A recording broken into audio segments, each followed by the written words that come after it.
Adelaide টেস্টে সিরাজ ও হেডের মধ্যে ঘটে যাওয়া অনাকাঙ্ক্ষিত ঘটনার জন্য সিরাজকে ম্যাচ ফির 20% জরিমানা করেছে আইসিসি। তার পাশাপাশি দুজনকেই একটি করে ডিমেরিট পয়েন্ট দিয়েছে ক্রিকেটের সর্বোচ্চ নিয়ন্ত্রণ সংস্থা। বর্ডার গাভাস্কার ট্রফির দ্বিতীয় টেস্টে হেডকে বোল করার পর দুইজন তর্কে জড়ান। আউট হয়ে কিছু একটা বলেছিলেন হেড, জবাবে অগ্নিশর্মা হয়ে যান ভারতীয় পেসার। তিনিও পাল্টা জবাবে হেডকে মাঠ থেকে বের হয়ে যাওয়ার ইঙ্গিত করেন।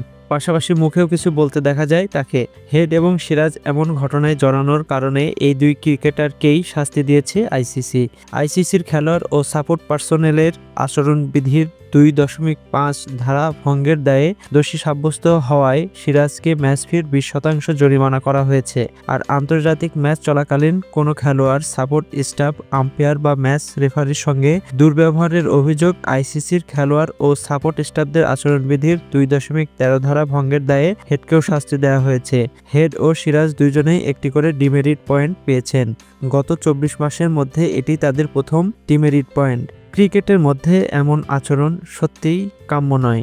তো আমাদের সাথে যদি নতুন হয়ে থাকেন তাহলে চ্যানেলটিকে সাবস্ক্রাইব করে নেবেন এবং পেজটিকে ফলো করে রাখবেন। ধন্যবাদ।